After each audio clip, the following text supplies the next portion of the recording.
Welcome to Mad Money. Welcome to Cramer. Other people want to make friends. I'm just trying to make a little money. My job is not just to entertain, but to educate and teach you. So call me at 1-800-743-CNBC.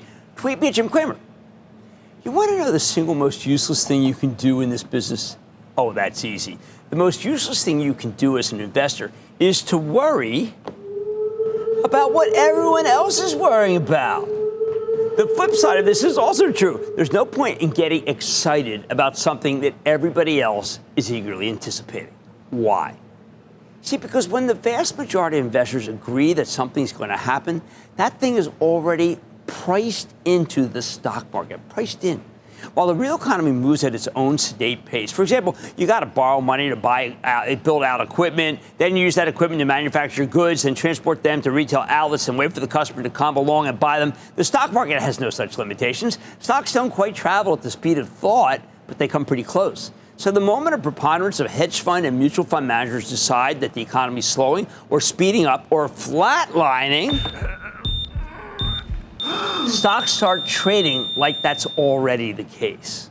Usually it takes some time to build that kind of consensus, which is why you rarely see these moves happening instantaneously. But once the big institutional portfolio managers are on the same page about something, you can be pretty darn confident that it's baked into the averages.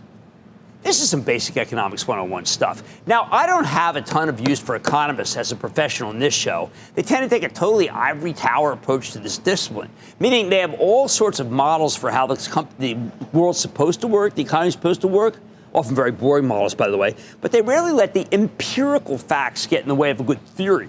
If the data conflicts with the model, economists have a bad habit of throwing away the data and not the model. However, as long as you keep that caveat in mind, some basic economics is incredibly useful when you're trying to manage your own money. For example, let's take something that's a little bit difficult, but we're going to get this together. What's known as the efficient markets hypothesis. This theory says that at any given moment, stock prices already reflect all the relevant information that's out there. And when some new piece of data comes out, stocks immediately adjust to reflect the new reality.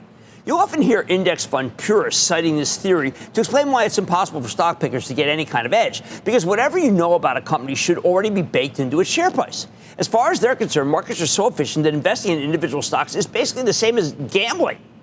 If everything you could possibly know is already priced into the stock, that means your homework's meaningless, and the only thing that can push a stock higher or lower is some random new piece of information nobody knows about.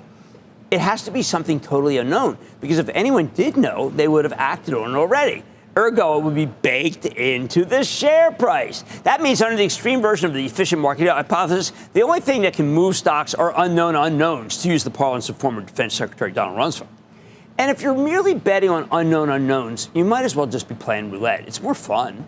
Again, that's why index funds advocates adore the efficient markets hypothesis. This theory tells them that it's impossible for individual investors to consistently beat the averages. So if you want equity exposure, the only smart way to do it is putting your money into a nice low-cost index fund that mirrors the S&P 500. Now, as anyone who watches the show regularly knows, I have no beef with index funds. In fact, I think they're the best way for the vast majority of people to invest in the market. I've held that position since the year 2000. Even if you got the time and the inclination to pick individual stocks and manage your own portfolio, you should still direct a big chunk of your savings, if not the plurality of it, into some cheap S&P 500 index fund. It's the safest way to give yourself equity exposure. It's perfect for your retirement accounts. Think of it like this. It's not that easy to be a good individual stock investor. It takes real work, which is why, of course, we try to help you if you join the CNBC Investing Club. But it's an incredibly easy thing to be an index fund investor.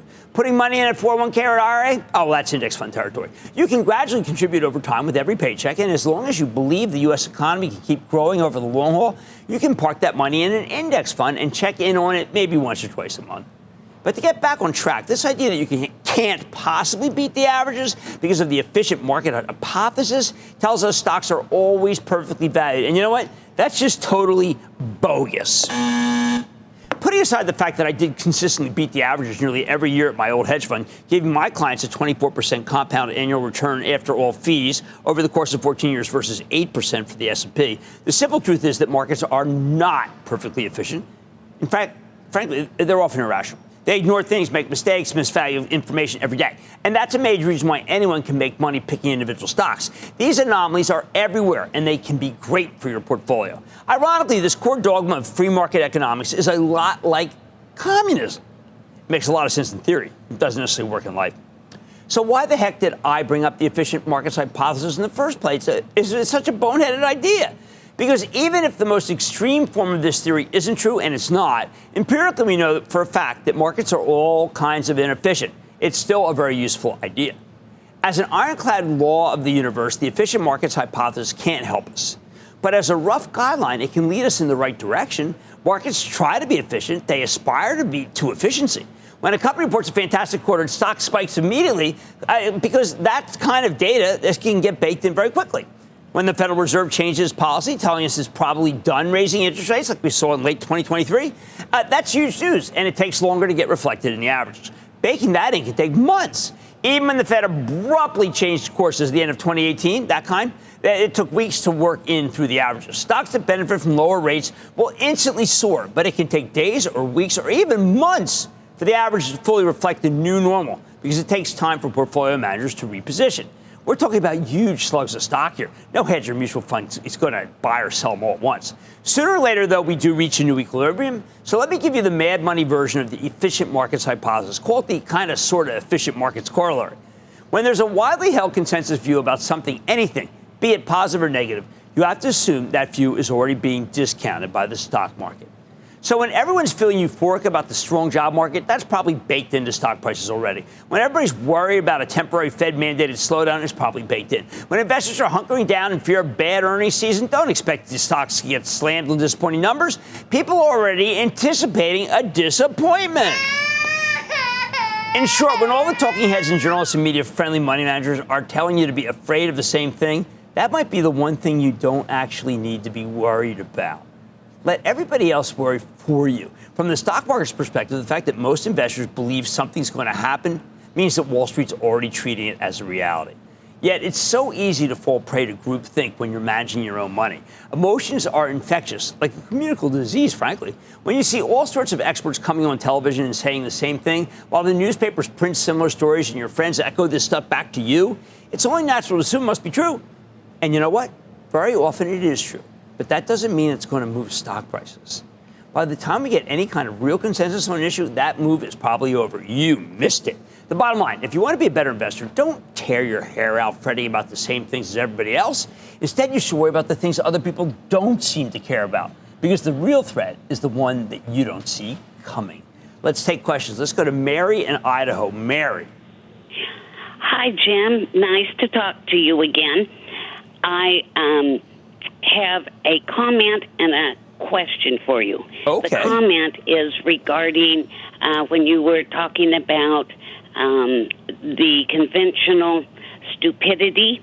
Yes. I sent you an email on that, and I hope you'll have an opportunity to read it. I thought you'd enjoy it. Thank you. The question is, at what percent of increase in a stock should a person consider taking some or all of their profit either to reinvest immediately or to just hold back as cash to buy something down the road? Okay, let's take this from the point of view of that you need to sell something in order to be able to buy something. What I like to do, and we talk about this CNBC Investing Club, is that if a stock has changed, if there are fundamental differences from what happened when I bought it. In other words, let's say I bought a stock and then subsequently it has two bad quarters. Well, that's what I want to sell. I rank the stocks, I lower stocks ranking if they've missed a couple of quarters, and then I boot that to buy something I think is better. There are going to be moments where a third quarter turns out to be good and I didn't get it. And I kick myself when that happens. But what I've done is create a level of discipline that's what you should do, Mary. And thank you for your email, too. Let's go to Dave in Colorado. Dave. Hi, Jim. Dave, how are you? Colorado, booyah to you, sir. Booyah. Long-time listener, first-time caller. Thank you for all you do. A side note, my mom got me into investing decades ago and had me watch Wall Street Week in Review with Louis Rukeyser, Marty Zweig, and you are carrying on their legacy. So well, thank you. That's how I got involved, too. So we're in the same boat. Let's go to work. All right, let's go to work. Here's the setup. I'm calling on behalf of my girlfriend who is in her early 60s. She's retired with a state pension. She has an investment management firm managing $600,000 in stocks and ETFs in tax-deferred accounts, but they're charging her 1% per year. Okay. They haven't kept pace with the S&P 500 and have actually avoided the Mag 7 and growth stocks almost completely. She wants to manage her money on her own. 2 questions. How should she construct a portfolio of her own, and over what time frame should she make the change? Okay, so I would put 2/3 of it in an S&P index fund. Obviously, if they can't beat it, just go for it and join it. Then 1/3 I would structure around what you've been saying, a portfolio of, say, 6 to 10 stocks, of which 2 or 3 can be overweighted and large, mostly Mag 7. I should add stocks that we think are really great. CNBC Investing Club can help you pick those 10 because we have a portfolio of around more than 30, and you just take the 10 that you're most excited about, and no more 1%. You're now free to move. And, well, she is. And tell her congratulations for having saved up that much money. That's terrific. All right. The most useless thing you can do as an investor is to worry about what everybody else is worried about. Remember, the real threat is the one you didn't see coming. On My Money Tonight, I'm giving you my Madanomics 101 course and giving you all my best practices for investing. Sometimes you need to take a step back and evaluate not just what you're investing in, but how. So if you want to better your investing skills, I say yes, indeed. Stick with Cramer.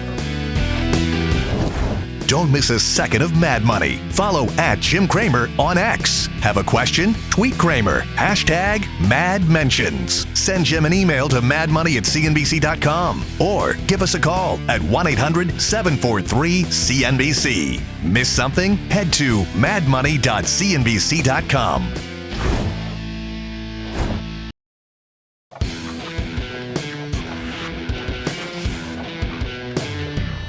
Like I told you before the break, when you pack into a crowded trade, you're playing with fire. If everybody's on the same page about a stock or even a whole sector, that usually means the easy money's already been made. Doesn't mean you can't profit from something obvious. But when you're late to the party, you're going to have lower returns and higher risk. Now, look, that's just the nature of the beast. Fortunately, nobody's putting a gun to your head and forcing you to follow the hedge fund herd. In fact, you don't even have to think about spotting tops and bottoms by gauging sentiment if you don't want to. There are lots of different ways to invest. Some of them take less work than others. For example, there's timing. You could try to call every gyration in the averages, buying stocks when they look poised for a near-term bottom, then selling them when they look toppy. You can trade around a core position. You take a large holding, then you lighten up on part of your position when it gets overextended to the upside, and buy it back when the stock sells off. You can keep your battle on your shoulder, waiting for the perfect moment, where the whole market sells off dramatically, giving you a chance to pick up your favorite stocks for much less than they're worth. My fave. Back in my old hedge fund, I love doing this stuff. If you've got the time, and of course you need the inclination and the right resources, it is a terrific way to make money. But if you got a full-time job, this whole approach is just nuts. And I say that as someone with a terrifying extended family history of mental illness. Regular people who work, that's funny. Regular people who work for a living don't have time to stare at the tape all day. Even if you work the night shift, it's just not a good use of your precious free time. More importantly, trading this actively just isn't worth the agitation. That's why I come here every night to do the show. I focus on the market like a hawk so that you can take a less intense approach to investing, one that lets you go to work and have a personal life. It's why we help walk you through all these different things with our charitable trust when you join the CNBC Investing Club, which you know I really want you to do. So how should you approach the market if you're not prepared to devote your entire waking life to watching stocks? What's the safest way to handle individual stocks part-time? For starters, let me say once again that index funds are a wonderful thing. If at any point when I'm describing sounds too daunting to you or just too time-consuming, please do not hesitate to say individual stocks are not for me. And just put most of your mad money, that's the cash you invest with that's not part of your retirement portfolio, into a nice low-cost index fund or ETF that have very low fees that mirrors the S&P 500. I said this before the break, too, but that's because it's good advice. Being a savvy stock investor takes work. Being a savvy index fund investor, well, let's just say it's relatively easy. Sure, if you manage your portfolio well, if you do the homework and stay disciplined, I think you can beat the S&P 500 with a diversified group of individual stocks. And I do like one or two overweighted, just, But not everybody has that kind of time. Not everybody has that temperament. Not everyone is comfortable taking on more risk to chase a higher return. And that's perfectly fine, too. See, you got to do what's right for you. We call that suitability. What suits you? So keep that index fund option in your back pocket. Now, assuming you really do want to try to profit from individual stocks, let's talk about how you can do that without the stock market taking total control of your life. First, from the get-go, you need to accept that the best is enemy of the good. There's no point in trying to buy or sell stocks at the perfect moment. Nobody's that talented. Even making the attempt will drive you nuts. You need to accept results that are good enough rather than trying to chase perfection. For example, if a stock you like gets hammered down from $60 to $50 and you pull the trigger, but then it goes down another couple of points before it bottoms and rebounds to $60, please don't kick yourself for making a mistake. You didn't screw up. You made a good pick, okay? Yeah, you could have made a couple extra points if your timing had been flawless, but a win's a win. Second, regular viewers know that I don't believe in the concept of buy and hold. I believe in the concept of buy and homework, meaning you need to keep researching your companies after you own a piece of them. And if something goes terribly wrong, well, you may have to bail. I think it's a good idea to buy stocks slowly on the way down and sell them gradually on the way up. All of this requires a certain amount of active management. Please don't feel compelled to be too active, though. Now, the last thing you need is to be flitting in and out of stocks with every gyration in the broader market. You want to be an investor, not a trader. You think you can time things perfectly and flit in and out, but most gains occur in concentrated bursts. So you're liable to miss them if you're on the sidelines. Thank you, the great Peter Lynch, for putting that in my head. Again, if you've got the time and the inclination to trade, that's great. However, most people don't. When you got a full-time job and you're trying to manage your own portfolio, you need to be willing to sit tight with the stocks you believe in. There will be sell-offs. There will be rotations out of one group and into another. There will be crazy action on a week-to-week and even day-to-day basis. You don't have to constantly adjust your holdings based on these moves. Now, if you believe in the stocks you own, and you shouldn't own anything that you don't believe in, then you should be willing to stick with them when the backdrop gets tough. Ideally, you'd be able to trade in and out, but like I told you, the best is the enemy of the good. In reality, when everybody's panicking over the latest crisis, you're going to be tempted to panic too and just sell everything. Get out now. You might even avoid a substantial decline by bailing on the whole stock market. Sooner or later, you're going to need to get back in. The whole point of sidestepping a decline is to sell high and buy your favorite stocks back at a lower level. Unfortunately, again, it's really hard to nail the timing here. Do you see my theme? I don't want you to do the impossible. If you dump everything, there's no guarantee you'll be able to buy your stocks back before something changes and the market comes roaring back. Witness when the market bottomed in October of 2023. When long-term interest rates peaked and started heading lower, well, something almost nobody saw coming. What's the solution? If you don't want to give yourself a panic attack every day, keep doing the homework so you know what you own. When your stocks surge higher, use that opportunity to ring the register just on part of your position, raise a little cash. After a 20% move or more, you need to take something off the table. That's my limit these days. When your stocks get hit, put that cash to work buying more shares at lower prices. But you don't have to nail every short-term top and bottom. Let me give you the bottom line here. To trade or not to trade, that is the question. If you're trying to be an investor who doesn't need to stare at the tape all day long, it's nobler in the mind to suffer the slings and arrows of outrageous fortune. You don't need to be perfect at managing your money. You just need to be good enough. And that means you shouldn't waste your time trying to anticipate every little gyration in the market. Take a page from Jimmy Chill and relax. Mad Money's back into the break. Booyah for the Emperor of Cramerica. Honorable James J. Cramer. You got me jumping around my office right now. Thank you so much for all you do for us. I enjoy your show and I find it very entertaining and informative. I watched your first ever episode of Mad Money back in 2005, and I've been watching every single episode ever since. Don't miss Mad Money every night at 6 p.m. Eastern. Plus, join the CNBC Investing Club and stick with Cramer around the clock.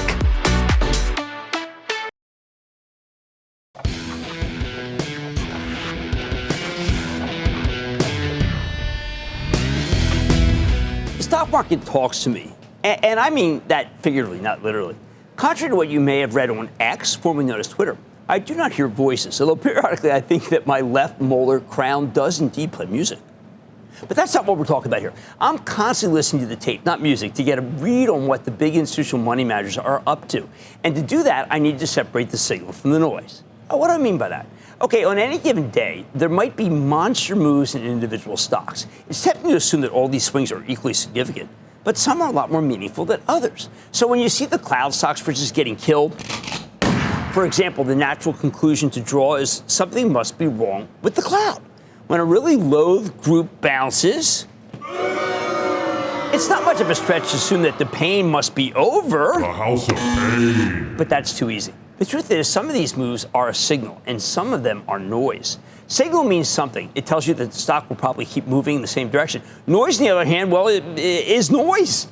To borrow my favorite line from Macbeth, noise is a poor player that struts and frets his hour upon the stage, and then is heard no more. It is a tale told by an idiot full of sound and fury, signifying nothing. In short, while signal carries a message, there's no real takeaway from noise. In another life, Shakespeare would have been a dynamite investor. Distinguishing the signal from the noise is as much an art as a science. So how do you tell when a major stock swing heralds something larger? Before we get into what makes a move meaningful, you need to understand that we get major single-day advances and declines with no real significance all the time. Good stocks can get ahead of themselves, rallying too far, too fast before selling off. The technical term for this is overbought, and chartists measure it with the slow stochastic oscillator, or the Williams percentage R oscillator, named after the legendary Larry Williams we talk about a lot when we go off the charts. When something's overbought, it means pretty much everybody who wanted the stock at a given level has already purchased it. Even the highest quality company can have an overbought stock, and when you run out of buyers, you almost always get a pullback. But this kind of overbought sell-off doesn't tell you anything, except that the stock in question needed to take a breather and digest its gains. At the same time, even bad stocks can rally, and for similar reasons. If they get oversold because they've come down too quickly, you tend to get a nice oversold bounce. Once again, though, this is the sort of rally that doesn't convey much information. It's noise. A stock gets oversold, it bounces, and unless something else changes, it can go right back down once it works off the bounce. I bring this up because when you see dramatic swings in individual stocks, your mind will try to draw a connection to the fundamentals, the real-world facts about how the underlying company is actually doing. Sometimes that connection genuinely exists. Other times the action in the stock is noise, not a signal. And you'll end up feeling very foolish if you take your cue from that kind of action. Those who want to know more about this can go back to the canon on stock markets, and that's Confessions of a Street Addict, where I describe how easy it is to see a stock move a point and convince yourself something's really happening underneath. It's a really funny part of the book. All that really happens is that you have more buyers than sellers at a given moment. In a way, that might be totally unrelated to the actual company. I demonstrated that with a long time ago with a stock called Stride Rate. It's pretty funny. Hey, by the way, this is something we're constantly walking you through with the CNBC Investing Club.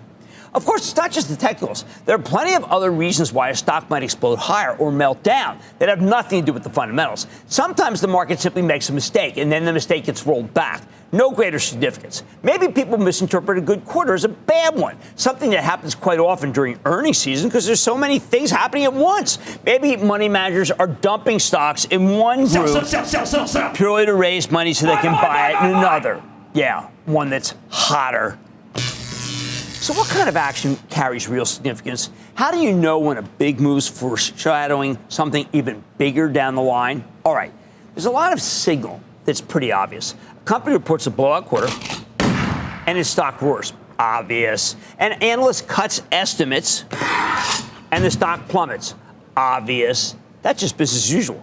Now, I prefer to look for the unusual. A company catches an analyst downgrade, and its stock goes up. Interesting signal, counterintuitive. In my experience, when a stock refuses to go lower on bad news, it often means that's putting in a bottom and is ready to rocket higher. By the same token, when a company reports a fantastic quarter, it gives you great guidance, a bullish conference call, and the stock gets slammed, well, look, that's the kind of signal I'm looking for, too. It means Wall Street believes this company is looking at its last great quarter. When your stock falls on positive news, well, you may be looking at the top. For the most part, though, you can't decipher hidden messages in the way stocks are trading, except in some rare cases you probably shouldn't even try. It's important to know what's working and what's not working in any given market, but you can't let your money management decisions be completely guided by what's in or out of style in the Wall Street fashion show. Otherwise, you end up owning stocks just because they're going higher, and that is a terrible place to be, because you won't know what the heck to do with them once they inevitably start coming down. Here's the bottom line. When you're evaluating a stock, take your cue from the fundamentals of the underlying company. Don't put too much significance on day-to-day gyrations in the share price. Sometimes you can extrapolate a great deal from a big move in an individual stock. But more often, it's telling you something you already know, or it's just noise that means nothing. Let's take calls. Let's go to Howard, New York. Howard. Booyah, Jim. This is Howie from the Bronx. First-time caller and club member. Excellent. Thank you, my friend. Thank you, Howie. What's going on? Every time I visit with my grandson, he looks at my portfolio because he knows I'm always watching Mad Money every day. And thanks to your 10 a.m. conference calls and your intraday alerts, he sees gains of anywhere from 60 to 200% to some of my stocks. Oh, now wow. my grandson, he wants to be an investor too. I hope he here are my does. questions. Okay. Threefold. When do I start to trim? How much should I trim? And more importantly, because I like these stocks so much and I believe in them, when can I get back in?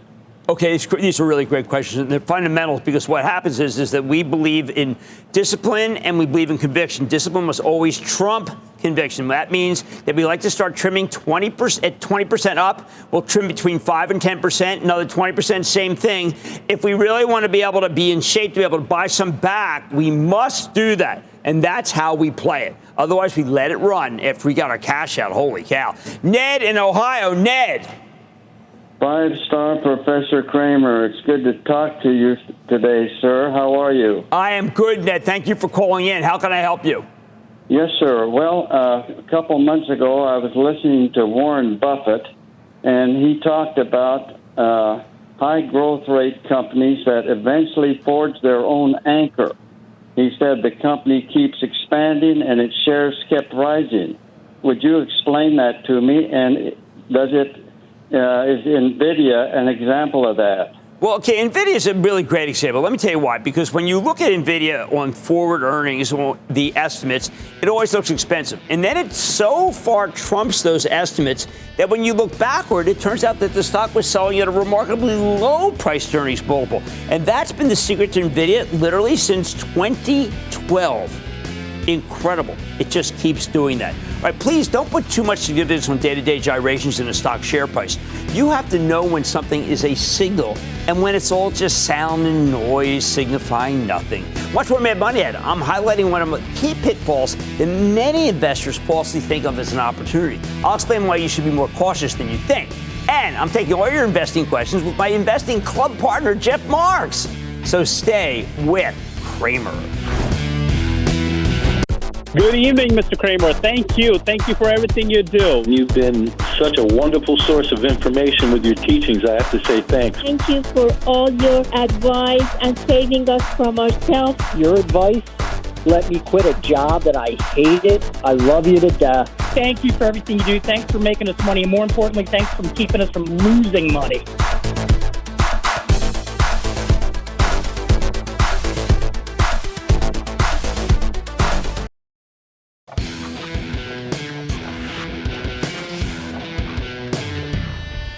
All night, I've been warning you about the dangers of being a follower. When everybody expects the same outcome in the stock market, there's a very good chance it won't play out as expected because it's already priced in. That's what we call it, priced in. And that's why you need to be extra wary of the IPO cycle. Let's go over this. We've seen the pattern over and over again. We get this deluge of new deals. At first, many of them explode higher. But at the same time, they're flooding the market with new stock supply. And that supply ultimately drags us down. I've said it a million times. The stock market is like any other market. It's all about supply and demand. Too much supply, and prices are going to be lower. The problem is when IPOs are making people fortunes, you tend to get a palpable sense of exuberance. And then when the deals start attracting less interest, the exuberance turns into hostility. And then the whole market, not just the IPOs, tends to get slammed.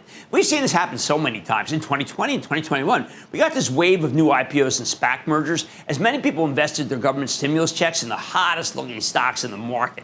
Just in 2021, get this, we had roughly 400 traditional IPOs and another 200 SPAC mergers, which originally were meant to be blank check companies that would make a bunch of acquisitions over time. But in 2020, lots of startups began to use SPAC mergers as a way to come public, while evading the strict regulations that the SEC, the Securities Exchange Commission, places on IPOs. Now, initially, there were some very exciting ones that really caught fire. For example, Zoom Video. This one came public in 2019 and then soared to the stratosphere in 2020 once the pandemic made its platform essential, at least during the COVID era. At first, you get a bunch of hot deals to get people excited. In 2020, we also had a ton of electric vehicle and charging station-related IPOs and SPAC mergers. At first, these stocks were unstoppable, although most of that was because this was a period of high-risk speculation where people were willing to give anything with the right buzzwords the benefit of the doubt. mistakenly, of course. Reminiscent of the dot-com era in the late 90s, when anything connected with the internet was beloved, until the market was flooded with excess supply and the whole group collapsed in the year 2000.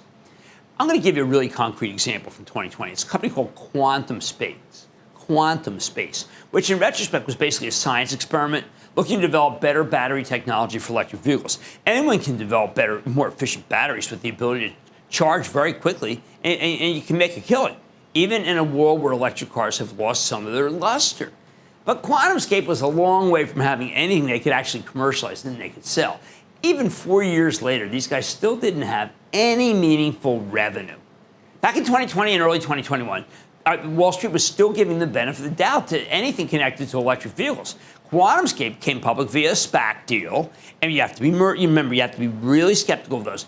And when that merger was announced, the SPAC it was merging with saw its stock more than double in just 2 trading sessions, putting it in the 20s. Now, during this initial period of maximum hype, the stock, I know this is going to be crazy, but the stock shot up to nearly $132, and that's where it peaked in December 2020. Then we started seeing short sellers come out of the woodwork arguing it was a scam. And Wall Street gradually lost interest in companies with zero profitability, let alone super speculative names like QuantumScape. No revenue. In the end, the stock got obliterated by late 2022 as a single digits, and it's only been able to bounce above those levels at times thanks to what I regard as an occasional short squeeze. And look, QuantumScape's hardly alone. Don't mean to pick on it. All sorts of electric vehicle plays that came public during the IPO frenzy of 20 and 21 got crushed. Rivian, although it ended up coming back, but Lucid, Nikola, Canoo, the Lion Electric, Lightning Motors, Lordstown Motors, Faraday Future Intelligent Electrics, all saw their stocks plunge more than 90% from peak to trough. Many, like Nikola, turned out to be, had some fraudulence. Their founder and CEO was even sentenced to prison. Again, though, we had roughly 600 companies come public just in 2021. And by the second half of that year, many of these deals were blowing up in your face because we already had far too many newly minted stocks. The moment the Fed started talking tough about raising interest rates in November 2021, the entire edifice collapsed. And these new issues spent pretty much the entirety of 2022 getting eviscerated. And that's why I came out and warned you about the dangers of the IPO mania in late 2021. I said there was one surefire way to wound a bull market, and that's by flooding it with lots of supply, new supply. Again, when tons of companies start coming public, we basically get a supply glut in the stock market. I also warned you that eventually the IPO bubble would burst, and then you might be left holding the bag.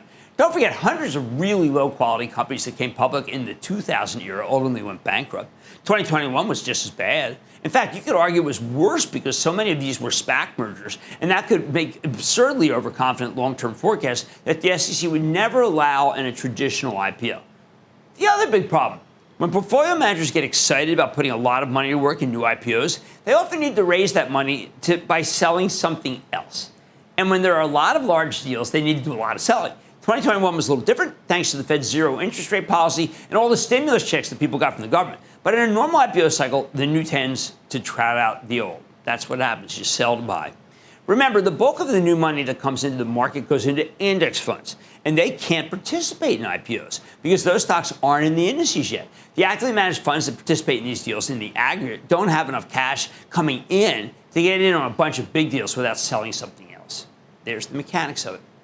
So the next time we have a big wave of upcoming initial public offerings, I need you to remember that it pays to be cautious when the IPOs are coming hot and heavy. The bottom line, as much as I love anything that generates enthusiasm for the stock market, of course, nothing does that like a few massively successful IPOs. You've got to be careful when we get a whole wave of new issues. The IPO cycle tends to start out strong, generate a lot of euphoria, then it burns out, and all the new stock supply can really weigh on the market. Please just keep in mind that concept the next time you get excited about a bunch of red-hot deals and mad money that's back after the break. Booyah, Jim! I love you, man. I've been watching you from day one. Thank you for all the wonderful advice that you provide us. I'm learning so much watching your show. Watch your program every day. I love it. Always wanted to say booyah on your show. Thank you for being the greatest in the world. We consider you the money market maker, and we thank you for all you do. I love your show. I'm a long-time fan of your show, and we think it's the most entertaining program on TV.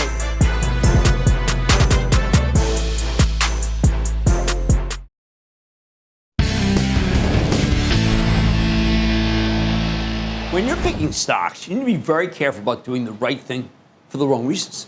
This happens more often than you expect. I mean, let's say you find a great company, well-managed, strong fundamentals, good dividend. You buy that company stock, and it goes up. It's only natural to conclude that this stock's rallying for all the reasons that you liked it in the first place. But that's not always true. You might think a win is a win, but sometimes it's more complicated than that. If you don't understand why a stock's moving up or down, you're probably going to be very confused when it stops doing that and goes in the opposite direction. And when we're confused, well, guess what happens? We make really lousy decisions. For example, there are a bunch of excellent, well-run consumer packaged goods. They call them CPG companies. Maybe you want to buy Procter & Gamble, a longtime favorite. There are lots of logical reasons to like them. But, like I told you earlier, logic is rarely what drives the stock market on a day-to-day basis. But let's follow through here. Suppose you pick up some Procter & Gamble because you really believe in management, or you like the dividend, or you think that plastic and fuel costs are going down, which will boost the company's gross margins. That's a huge part of the expense. So you buy the stock and then it explodes higher. What's next? Well, you have to ask yourself, why is it rallying? It's very easy to tell yourself, I nailed it. This market's finally giving Procter the credit it deserves. When you buy a stock and it goes up, that means you were right. Why would you second guess yourself when you're right? Well, the answer is simple, because maybe you were just lucky. As I've told you before, it's better to be lucky than good. But either way, you need to be able to tell the difference. So when let's say you rack up a nice win in Procter, you should ask yourself if you were right, or if you simply happen to be in the right place at the right time. What do I mean by right place at the right time? Rotation, rotation, rotation. There are times when the consumer packaged goods stocks roar higher for reasons that have nothing to do with the underlying companies. Procter, like all the consumer packaged goods places, is a recession stock. Because its earnings tend to hold up during a slowing economy, its stock roars when we get lousy economic data. If you buy these stocks because you believe in the business, but then they go higher as part of a sector rotation that has nothing to do with the business, you still got to win. The bank isn't going to tell you that they can't take that money because they don't accept profits from rotations. But you don't want to get caught with your pants down because the market suckered you into believing that Procter & Gamble was going up based on the fundamentals, when really it was benefiting from rotation into the whole consumer packaged goods stock sector. You know, the Colgate, J&J. This is what I meant earlier about filtering out the signal from the noise. And it is hard to do. Why? Because of something called confirmation bias. When you have a thesis and new evidence seems to prove your thesis correct, the natural thing is to believe you were right all along. You should approach that feeling with skepticism. Maybe you're right. People are right about stocks every day. But maybe it's just a coincidence, darn it, and you should ring the register before that coincidence goes away. So, okay, let me give a concrete example. The residential solar stocks soared in 2020 and 2021 and kept running into 2022, even when most growth plays were getting pulverized. If you owned it, maybe you thought you were winning because people were embracing renewable energy and the government was subsidizing it heavily. But in 2023, the residential solar stocks, they got obliterated. Why? Do you know it had nothing to do with the popularity of renewable energy, and it couldn't be stopped by generous federal subsidies? Instead, it turned out that people can't really afford residential solar systems without borrowing money, meaning the whole industry was actually built not on solar, but on financing. And once people realized long-term interest rates would remain elevated for quite some time, the residential solar stocks, they all got crushed. It's not a coincidence something like Enphase was roaring in 2020 and 2021 when people could borrow money for next to nothing. So let me give you the bottom line on this. It's very helpful to understand why a stock you like is going up or down. When you have a win, don't lazily assume that you simply got it right.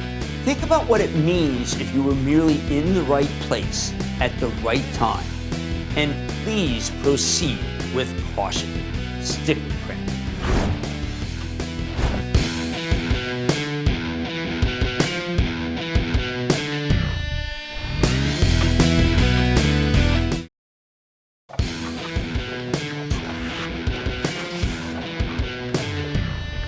Tonight, I've taught you all about Metanomics 101, but now it's time to turn to you. My viewers are smart, which is why my favorite part of the show, as I always tell you, is answering questions directly from you. Now, tonight, I'm bringing in Jeff Marks, my portfolio analyst, partner in crime at the CNBC Investing Club, to answer some of your questions. And Jeff, don't get a swelled head. Some of these callers have been calling in saying you do a pretty great job.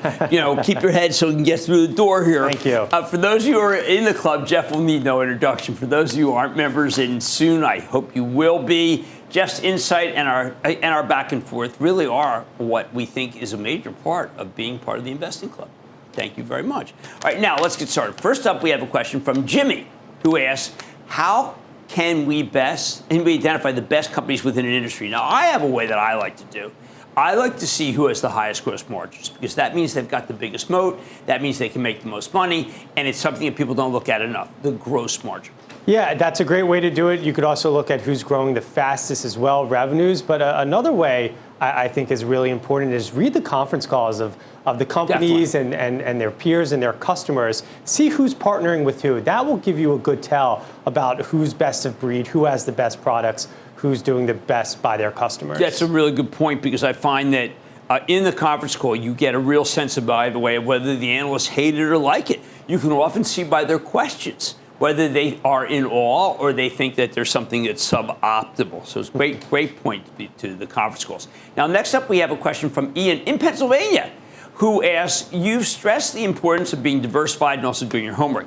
Is there a point where one individual can have too many different stocks to be able to keep up with the homework while staying diversified? I used to discuss this question with Pop, my father. He had usually like to have 40 or 50 stocks. And I would say to him, Dad, why do you have 40, 50 stocks? He goes, Jimmy, I work a couple hours a day, and then I spend a lot of time just looking at the market. So I like to look at a lot of stocks. Now, he had time on his hands. Most people don't. That's why I usually say that try to keep it to 10. Don't be a mutual fund on yourself. Yeah, I think the benefits of diversification, they start to diminish at a certain point if you keep adding and adding and adding stocks. But that's 5 to 10. That's what we generally say for the club. Start what you can handle. Pick the ones you like. Yep. Use your power of observation, curiosity. And as you can do more of the homework, that's when you can start adding more. Yeah, and I think that's a perfect situation. Next up, we have a question from Dean, also from Pennsylvania, who asks, I'm considering either an S&P 500 index fund or a total stock market index fund for purchase. Both seem to have very similar expense ratios and historical returns. What is the primary difference between the two? Which do you feel is better? Do you know that John Bogle personally told me, Jim, I want you to put in your 401k, I want it to be in the total stock market return fund of Vanguard.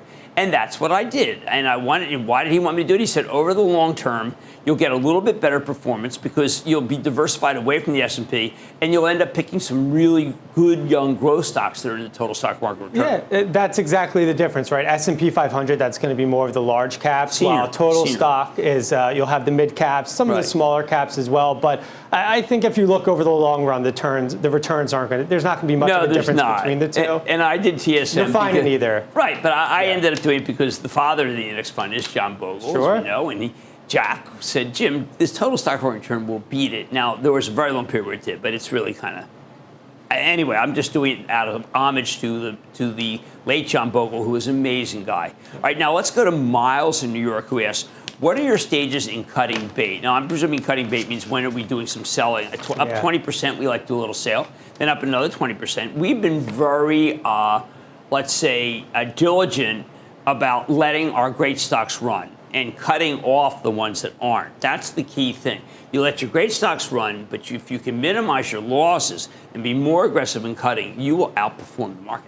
Right, and you always have to remember when your original thesis, when it's not playing out as expected, that's when you may have to make an adjustment. And I know in some of those cases, we've often learned that our first sale is the best sale when trying to get out of a struggling name. Yeah, and I think that there's nothing wrong with admitting that you have a loss. What matters, as we were talking about the other day with Roger Federer, is you just win more than you lose. That's what you need to do. All right, now, you know what? We're going to have to save the rest of the questions for next time. So all I can say is, I like to say there's always a bull market somewhere, and I promise to try to find it just for you right here on Mad Money. See you next time. All opinions expressed by Jim Cramer on this podcast are solely Cramer's opinions and do not reflect the opinions of CNBC, NBC Universal, or their parent company or affiliates, and may have been previously disseminated by Cramer on television, radio, internet, or another medium. You should not treat any opinion expressed by Jim Cramer as a specific inducement to make a particular investment or follow a particular strategy, but only as an expression of his opinion. Cramer's opinions are based upon information he considers reliable, but neither CNBC nor its affiliates and or subsidiaries warrant its completeness or accuracy, and it should not be relied upon as such. To view the full Mad Money disclaimer, please visit cnbc.com/Mad Money disclaimer.